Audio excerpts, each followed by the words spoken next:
UFC Fight Night Mexico City, Brandon Moreno versus Brandon Royval 2 just ended, and this is going to be my full card post-fight recap. I'm going to go through every single fight on the card and give you my reaction and breakdown. Starting off with the first fight of the night, we have Muhammad Naimov versus Erik Silva. Naimov wins via first round TKO, but it's a fight that's kind of worthless. You have Naimov coming out, throwing a spinning wheel kick. Doesn't really land. Erik Silva plants on his leg to kind of block it. His knee flexes. You see it on the replay. And basically what happens is after his knee flexes, he falls to the ground. He gets back up. They end up in a clinch battle for like 10 seconds. Naimov just ragdolls him to the ground, throws a couple quick ground and pound shots. The referee can tell Erik Silva doesn't want to be there anymore. Steps in. So it's really meaningless. It's not even like Naimov kicked his leg. It was just he plant to block the wheel kick and his knee just completely buckled. So really a useless fight in my opinion. I think Naimov would have won anyway. But there's really not a whole lot you can say about that fight. Moving up on the card, we have Victor Altamirano versus Felipe dos Santos. A lot of people, I think, thought this was a robbery. I did not score this a robbery. It was a split decision win for Felipe dos Santos. Victor Altamirano won the first round with his grappling, landed a little bit better shots on the feet. Second round, it was close. It was very close, and I thought Dos Santos did a little bit more on the feet. You had Altamirano getting takedowns, doing very little damage. Second round, he landed like one good ground and pound elbow, and that's all he did. And then in the third round, they were both very tired, but I think Altamirano was a bit more tired than Dos Santos. He took Dos Santos down a couple times, didn't do anything with it. Dos Santos was able to scramble back to his feet, land the bigger shots. Altamirano was completely gassed. Even at the end, he ended up giving up his back, I think off a failed takedown attempt. And you had Dos Santos looking for a rear naked choke in the third round. And I mean, Altamirano just kind of let himself down when he got a takedown. He didn't throw a lot of shots. And when you're not doing anything and then the guy just scrambles back up, you don't get anything for that. It's damage-based scoring. So I scored 2 and 3 for Dos Santos. I scored 1 for Altamirano. I just think Dos Santos just barely edged him out with damaging shots. I don't think either guy looked particularly impressive. Dos Santos kind of underperformed considering how good he looked against Manel Kape. Took a round off Manel Kape on short notice. I thought he would do much better here. But Altamirano's cardio kind of failed him. He was completely gassed in the third round. And Dos Santos just had a little bit more gas. And even at the end of the third round, Dos Santos kind of put his foot on the gas like the last 20 seconds, which I really think really edged him out that third round. But I thought he won the third round. Thought the second round was razor close. Could have went either way, but I had it for Dos Santos. So I agree with the judges, at least whoever the judges gave him, Dos Santos 29-28. I agree with those scorecards. But it was a close fight. Moving up on the card, we have Ronaldo Rodriguez versus Dennis Bondar.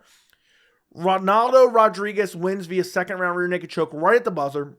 First round, Bondar lands 2 big right hands, and immediately right after the right hands, immediately shoots in on a double leg, takes him down. Also in the first round, Bondar landed a spinning back elbow. He did that in the second round as well.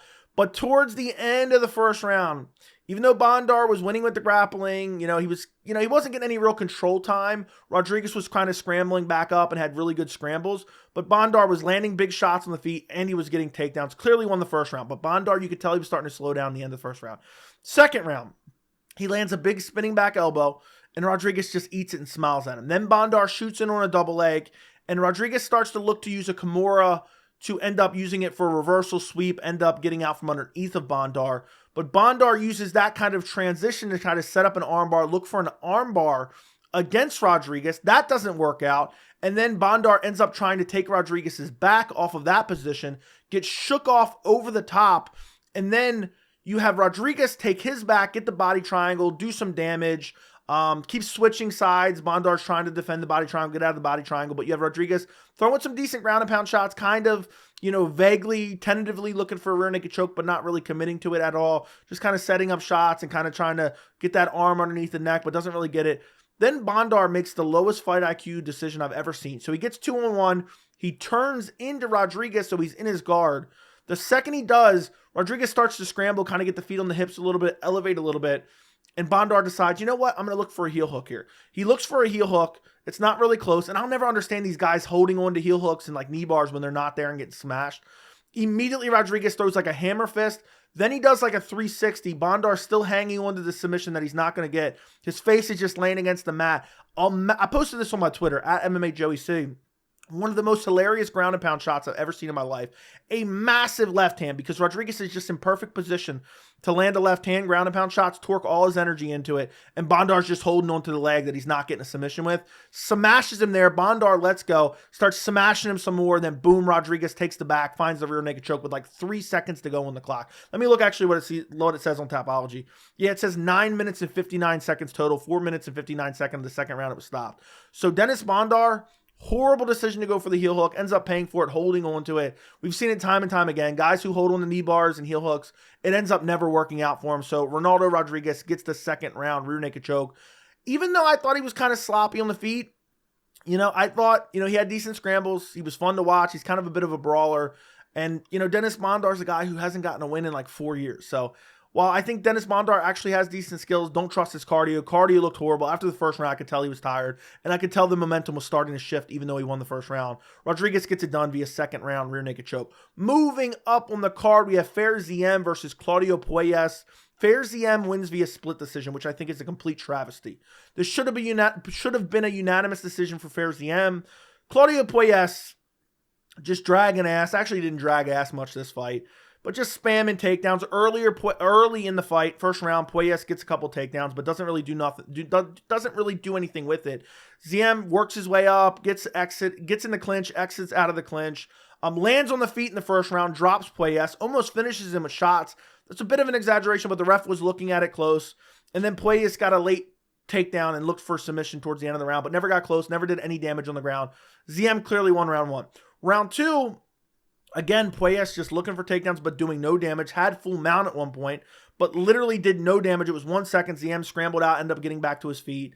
At one point, when he got back to his feet, Puelles jumped on his back, and it looked like he was going to get a rear naked choke, but then Ziam goes to the ground and ends up scrambling out of it. And then basically Ziam ends up on top like the last 45 seconds or so, gets into top position, starts throwing down ground and pound. Puelles is just useless on the ground, starts smashing him like last 30 seconds of the second round. And I thought Ziam won the second round. And then the third round, Puelles was controlling him, taking him down, controlling him, but doing no damage. And then Ziam ended up on top in the last minute of the third round as well. Did some ground and pound. And it was like nasty, like hammer fist. It was like every time Ziam decided to let loose, he was landing some really good ground and pound shots. So I had Ziam winning all 3 rounds. Puelles threw no shots at all. I don't know what judge gave Puelles a decision win. That judge needs to be fired immediately. That is a disgusting scorecard, indefensible, unjustifiable scorecard. And there were some questionable scorecards throughout this. I'm not even going to remember them all in this post-fight. But Ziam clearly won this fight. I messed up. I actually had the wrong pick on Tapology, but if you guys watch my prediction video, I picked Ziam via decision.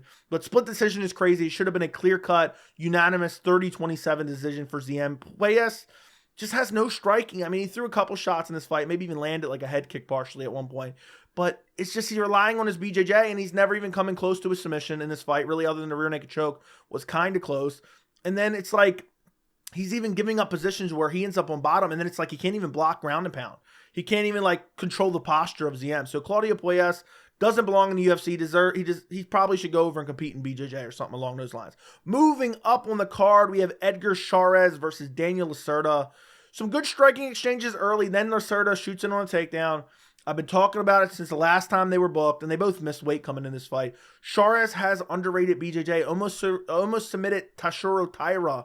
Would have submitted him via mounted guillotine if he had 10 more seconds left in their fight. He took that fight, I believe, on short notice, if I'm not mistaken. Lacerda shoots into a double leg. It ends up in guard. And then boom, immediately Cháirez starts locking up a triangle, finds a triangle, submits him. Literally, I believe it was like 30 seconds into the fight. No, it was a couple minutes into the fight because they did have the little bit of a striking exchange. So it was about halfway through the round. Finds a triangle choke. And I think Cháirez got robbed. I think it's Cháirez, actually. He got robbed in the first fight. I 100% believe that Daniel Lacerda was out the first time, but the referee stopped it, and Cháirez was holding him up, and they ended up kind of waking back up. It was overturned to a no contest. But this is exactly what was always going to happen. Both times I picked Cháirez first round sub. He gets it done via triangle. It was fun while it lasted, but Lacerda just ends up getting submitted again. I mean, he's just falling into submissions at this point, basically. So Cháirez gets it done. I think that's how you pronounce his name. Good win for Cháirez. Can't wait to see who he fights next. Moving up on the card, Jesus Aguilar versus Mateus Mendonça. They were pronouncing it Mendonça before. Now it's Mendonça. I don't know what it is. I think this was a robbery. I really think this was a robbery. Early in the first round, you had Mendonça get a takedown, but Aguilar worked his way back to his feet. There was some clinch work, not really super eventful. Mendonça was just using his grappling, ended up with top position, doing a little bit of damage. Aguilar was just being controlled a little bit in the first round, basically. It was kind of a close round. There was a little bit of ground and pound from Aguilar. I think he ended up on top at one position. I'm trying to remember all these fights right now. I have a couple notes here. But I think Aguilar ended up on top a little bit in the first round, did a little bit of ground and pound. There was an armbar attempt from Mendonça in the first round. At the tail end, it looked like it was tight, but wasn't able to get it. I thought the first round was razor close, but I thought Mendonça had a little bit more control time. There wasn't really a whole lot of damage. Plus, he had the armbar attempt at the end. So I scored round 1 for Mendonça. Round 2, Mendonça got a takedown, had the back, had the full mount, almost got a finish at one point, was ground and pound, beating him up. And Aguilar got up, landed a shot on, I think he rocked. I'm trying to remember. Hold on. So you had Mendonça. I'm looking back at these notes that I have. He got a takedown, got the back, ended up in full mount, was raining down shots from full mount. Aguilar ended up scrambling out, gets up, and then that's when Aguilar rocks him. Aguilar racks him as Mendonça's kind of going after him. But Mendonça's able to survive. Aguilar ended up in full mount, I believe, in the second round as well, but didn't do any damage. Mendonça ends up scrambling out. And then towards the tail end of the second round, lands some flying knees, lands some good shots at the last 30 seconds of the round. So basically, you have both guys hurting each other. I mean, Mendonça almost finished him from full mount. Then he scrambles up. He gets rocked. He ends up in full mount, doesn't eat a lot of damage, and then he does a little bit of damage the last 30 seconds. I thought Mendonça took the second round. I know people were saying I was crazy. Go back and rewatch it. The almost finished, the nasty ground and pound he was landing from full mount, and before Aguilar scrambled back up and rocked him, I thought was more than getting rocked. It's not like he was out on his feet or anything and just barely survived. So I thought Mendonça won round 2. And then the third round, you had Mendonça get a takedown. Ended up on top after a guillotine attempt from Aguilar. And then basically at the end, Mendonça had a triangle. So I thought the third round was Mendonça as well. And, you know, okay, maybe 29-28, but I don't even know what round. Maybe I think round 1 you would give to Aguilar. I thought Mendonça won this fight. I don't know what the judges were smoking to end up giving this to Aguilar. It just really was a horrible decision in my opinion. It should have went to Mateus Mendonça. I just thought he landed the better shots. I thought he had some control time. I thought he looked for submissions, a triangle choke at one point. Tail end of the third round, armbar attempt at the tail end of the first round. Almost getting the finish in the second round. That's a little bit of an exaggeration, but the ref was looking at it real close. And I just don't think getting rocked once in the second round should basically win you the entire fight, even though, believe me, if he got cut, Dom Cruz would have been screaming from the rooftops. But Aguilar gets it done via split decision. Moving up on the card to the featured prelim, Raoni Barcelos versus Cristian Quiñonez. You have Raoni Barcelos getting a third round rear naked choke. I thought Quiñonez won the first 2 rounds. The first round, Barcelos rocked him early and then basically tried to grapple afterwards, but Quiñonez out-grappled him, landed some knees to the body. You had Barcelos brutally grabbing the fence in the first round. Should have had a point deducted. He almost ripped the fence off. I thought with the grappling and with the knees to the body, I know he got stung early, but I thought Quiñonez did enough to win the first round. Then the second round, Quiñonez rocked him, got over-aggressive, got rocked himself. Then there was an illegal knee as Quiñonez is kind of posturing up. I looked back at it a couple times. It was hard to see because they only showed the really little replay. It looked like it might appear to land to the chest, but I think it also landed upstairs. There's this weird moment where Quiñonez is looking at the ref like that was an illegal shot. The ref doesn't stop it. Barcelos is going after him. But then what happens is Quiñonez ends up getting a guillotine on Barcelos and then comes back and rocks Barcelos at the end of the second round. So I had Quiñonez winning the second round because he rocked him twice. And then in the third round, Barcelos caught a kick, got a takedown. Quiñonez tried to rush back to his feet, ends up getting rear naked choked. So this was a wild fight. I think second round, maybe you could have went either way, but third round, you have Barcelos just catching the kick, taking him down. Quiñonez just tries to pop back to his feet. I think both of his last 2 fights got finished via rear naked choke. Tried to rush back to his feet, gave up his neck. And old man Raoni Barcelos has been spending a lot of time at the beach. Did you see his tan? Locks in the rear naked choke and gets it done. And supposedly had a shoulder injury after round 2. So there was a weird position at the end of round 2. I think Quiñonez was on top throwing ground and pound. And it was like Barcelos wasn't even defending. And I think it was because the shoulder was out of socket. They popped it back in. He goes out there and gets the finish in the third round.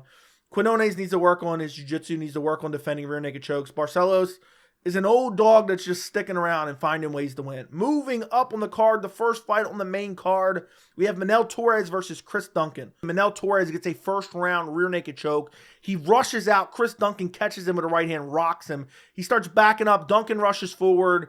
And then you have Torres throw a high kick that misses. And off the high kick, Duncan shoots in on a double leg. Torres starts to lock up a tight guillotine, but Duncan takes him down and he's off to the side where he's not going to get guillotined. And then you have Torres work his way back to his feet. In the clinch position, you have Torres land a couple knees to the body, then get kind of a toss to the ground, takes Duncan down, who's insisting on grappling, which makes sense because obviously Torres is the far superior striker.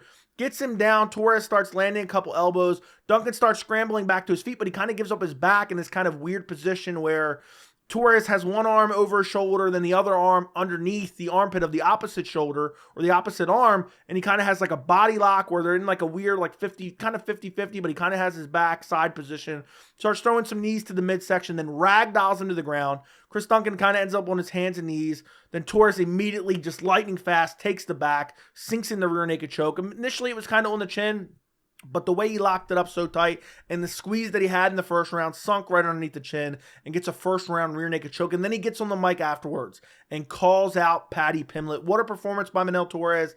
Can't wait. I hope he gets like a top 20 opponent next. I would love to see him get a top 15 opponent. I don't think he's going to get it with a win over Chris Duncan, but I mean, he looks super impressive. I thought maybe Duncan might have a little bit of a grappling advantage in this fight. And maybe I thought Duncan was going to get chinned in this fight because Torres has nasty power and good striking and lightning fast. But man, Torres ragdolled him in the grappling. Almost had a guillotine early, then ragdolled him twice to the ground. Found the rear naked choke. Torres is a legit up-and-coming prospect in the lightweight division. I hope he gets the Paddy Pimblett fight, but that's never going to happen because Manuel Torres would absolutely slaughter Paddy Pimblett. Moving up on the card, we have Yazmin Jauregui versus Sam Hughes. Basically, Jauregui landed right hands over and over and over again. And Sam Hughes failed takedowns for the entire fight. Fight was uneventful. You basically had the volume of Jauregui kind of bust up Sam Hughes. Sam Hughes looking for takedowns and getting stuffed the entire fight. And it was a clean 37 for Yazmin Jauregui. So really not that much to say about the fight. Moving up on the card, we have Daniel Zellhuber versus Francisco Prado. By the way, Raul Rosas Jr. versus Ricky Tercios was canceled from this card last minute. Raul had an illness. Apparently that's being rescheduled for a catch weight next week. So moving up on the card, we have Daniel Zellhuber versus Francisco Prado. Prado came out early, was throwing big shots, landing some of them, but really landing his leg kicks in the first round. Zellhuber, I thought, was outstriking him and just being a little bit more active in the first round. I had Zellhuber winning the first round. And then the second round, Zellhuber hurt him badly, put it on him, beat him up with combinations, jabs, head kicks, body kicks, leg kicks. Prado's just swinging big, wild, winging hooks and not landing in the second. And honestly, after the second round, I thought it was a 10-8 second round for Zellhuber. I thought it should have been stopped by the coaches. I thought it should have been stopped by the ref. I thought it should have been stopped by the doctor, the corner, somebody. Normalize throwing in the towel. Prado's 21 years old. His eye was busted up badly. He was bleeding badly. He was taking career-altering and life-changing damage, and nobody stepped in. And then we had to see the third round of the same thing. Just front kicks and knees and leg kicks and jabs and just tagging him with combinations. Meanwhile, Prado's just throwing big power hooks, and they're not coming close in the second or third round. So I was a little bit disappointed this wasn't stopped. I was a little bit disappointed the corners. Like, you don't need eyes. You're only 21 years old. You don't need any eyes. Zellhuber put on an absolute masterclass. Shades of Ian Machado Gary versus Jeff Neal. So great masterclass from Zellhuber. Interesting prospect in the division. Prado had a little bit of success early, but it's just them wild winging power shots. Never really had any success with the grappling. I think he only shot in on one takedown, maybe in the first round. And then once he got hurt, and Zellhuber kind of had that controlled aggression in the second round where he was really tagging him up. And after that, really, there was no success for Prado other than a couple leg kicks. But Zellhuber looked really technical and crisp on the feet. He had a high fight IQ in this fight because there was multiple times where he could have rushed in and looked for a finish, but could have been over aggressive and got clipped by Prado. He made smart decisions in this fight and he got it done and absolutely beat the brakes off of Francisco Prado. It was a hard fight to watch after the midway through the second round. Moving up on the card to the co-main event, we have Yair Rodriguez versus Brian Ortega. So Brian Ortega comes out, starts jumping up and down, rolls his ankle. I thought maybe he hurt his Achilles. I thought it was the ankle or Achilles. And I'm like, oh God, bet all your money on Rodriguez getting a first round KO. And it looks like that's going to be the way. Rodriguez just comes out and starts absolutely tagging Ortega. Lights him up, drops him, follows him to the ground, starts landing ground and pound. Honestly, I don't think Yair should even follow him to the ground. But eventually Ortega kind of reverses it. They end up back to their feet. Ortega got a takedown and full mount to end the first round, which was just crazy. But Yair still clearly won the first round. Then the second round, Yair was landing, tagging him early with some shots. Mainly, honestly, punches because Ortega's rushing forward, closing the distance and crowding Yair like you need to do. And honestly, it was like Yair was tagging him a little bit, and then boom, Ortega double leg takedown, gets him down. At one point, Yair was looking for a guillotine, but wasn't able to get it. And ends up kind of slammed. Like, as soon as he shoots on the double leg, Yair looks for the guillotine. Then Ortega kind of slams him down where he's on the opposite side, where he's going to avoid the guillotine. And then as soon as he got taken down there, I said, oh, Yair's not getting back up. Yair doesn't have the wrestling base. He doesn't have the scrambles. He doesn't have the jiu-jitsu. He'll throw hammer, fist, and elbows from his back, but he's not going to get up. Basically closed his guard. Ortega landed ground and pound shots, busted up Yair. And Ortega clearly won the second round. Then the third round, Ortega comes out, gets a takedown, and then basically easy arm triangle. Easy arm triangle. I think he even got in the mount before that. Yair is just, it seems like at any moment he's going to fall over. And it was basically Ortega just being very tough, closing the distance, getting in the range, and then just kind of ragdolling him. It's not like Ortega's lightning fast or super athletic and has like amazing wrestling and entries. It was just, Ortega was just out muscling him in this fight. Yair, I remember years ago, Yair getting out grappled by Frankie Edgar. You know, I know Frankie Edgar wasn't a dead body at that point in time, but Frankie Edgar was much smaller than Yair, and he just took him down and beat him up repeatedly. And that was supposed to be like Yair's kind of coming out party, beating Frankie Edgar.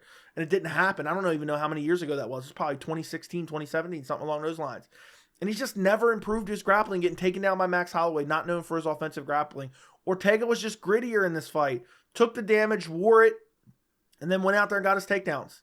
And now he can say, oh, the first fight was a fluke, even though I thought Yair subbed him in that fight. So we get the rematch, and Brian Ortega gets it done. Let me just say this right now. If you are clamoring or asking for Ilia Topuria versus Brian Ortega, I hate your guts.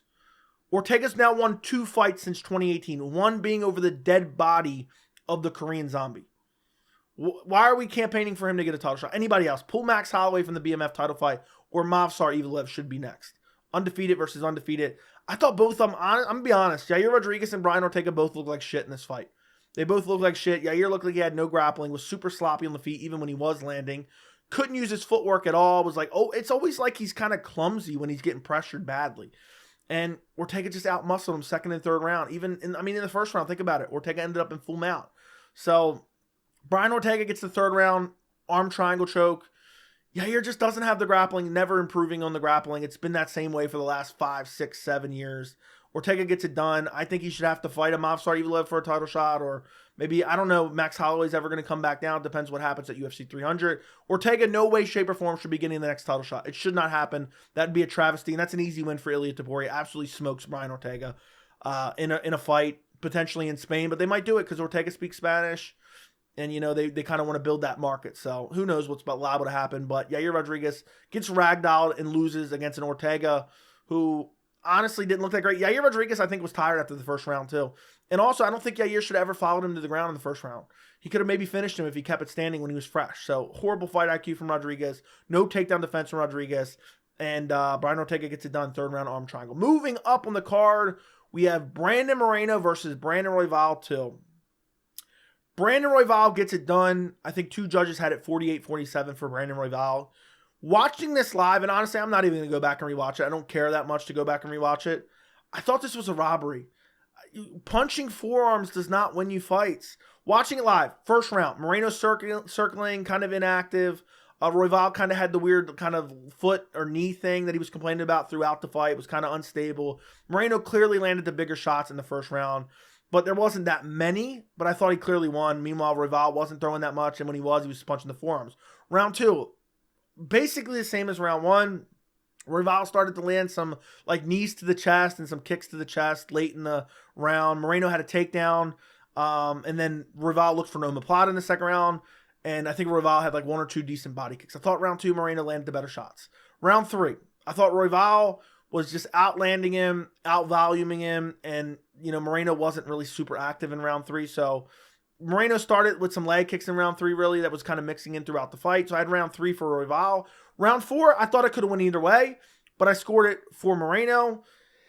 It was just Royval punching the guard of Moreno. I had round 4. Moreno was landing good leg kicks. I thought round 4, again, it was close, but I thought it was pretty clear for Moreno with the leg kicks. Royval was just punching the guard, being super active with no damage. And then round 5, I thought Moreno landed the better shots. He was clinching up. And then Herb Dean was literally breaking them immediately. I don't know what the hell Herb Dean was smoking. It was breaking them immediately as they're literally working in the clinch. Made absolutely no sense. Did it like 2 or 3 times. I thought Moreno clearly won round 5. I think round 1 and round 5 are indefensibly. They have to be scored for Moreno. The judges' scorecards, I don't even remember them because they were all over the place. But Royval gets the decision. I thought round 1, 2, and 5 clearly went to Moreno. And I thought round 4 went to Moreno. But bare minimum, it should have been 3-2. It's like Royval, it's all optics now. I don't even think people know how to score the fights. Because Royval was throwing a lot, but it was just landing on the forearms. And I hate to be one of those guys, like, look at the faces, because the face damage, all the damage can happen in one round. But if you even looked at them afterwards, there was one round, I can't remember which round it was. I think it was the 4th round. Yeah, they both landed one big shot in the 4th round. And that was really the only damage that Moreno wore in the entire fight. But honestly, like, as much as I think it was a robbery, maybe 2, 3, or 4 could have went the other way. You know, maybe 2, 3, or 4 could have went the other way. I guess so. 1 and 5, I think you have to score for Moreno. Landed the better shots, had some clinch control. But I just think this was a bad decision. But it was a shit fight. I don't know what Moreno was doing. I don't know if Moreno was fighting just to not get into a war. He's throwing like wild, winging power shots and never really throwing any combinations. And he's having success with the leg kicks. And then he abandons the leg kicks. Then he goes back to the leg kicks. And then Royval was just kind of throwing combinations at the guard. I think it was just optics. It was the volume of Royval. Even one judge had it 49-46 for Moreno. The one judge that had it for Moreno had it 4-1, which I don't think is a bad scorecard. People were complaining on Twitter like it's a horrible scorecard. No, you can give 1, 2, 4, and 5 to Moreno. And I just think it's one of those things like Josh Emmett, Calvin Kattar, where Brandon Royval won a fight punching forearms. That's what he did. He won a fight punching forearms, and then Moreno just wasn't active enough. But overall, I'm not going to get bent out of shape about it. I don't really want to see Pantoja versus Royval 2 or 3. I think they fought before. Not really a fan of that. Amir Albazi needs to get a big win, so he's not in line. So we're probably going to get Pantoja versus Royval again, which I'm not a huge fan of. But Moreno was going to be the same thing, a 4th fight. But that fight was so good at UFC 290, I kind of wanted to see that. But I thought Royval should have lost this fight. I thought Moreno should have got it done, at least 3-2 bare minimum. But I'm not going to cry about it. I'm just really thinking, like, is Moreno has all the damage finally caught up to him? Because he's been in a lot of wars, and he just looks slower this fight. Maybe he was, I don't know, maybe he was a little bit injured. I don't know. He looked a little bit out of shape. But then also you have the fact that Royval trains in Colorado, where I believe Moreno trains at sea level. So it could be a cardio issue. He's trying to maintain his stamina. But it was just the output of Royval, punching forearms over and over and over again, getting taken down, but scrambling right back to his feet. And he gets it done against Brandon Moreno. Big win for Royval, gets that win back. They're now 1-1. This is a rematch again for Brandon Moreno. But overall, it was kind of an uneventful main event, in my opinion. It could have been a lot better. I was expecting a lot better, considering both these guys always come and put on amazing shows.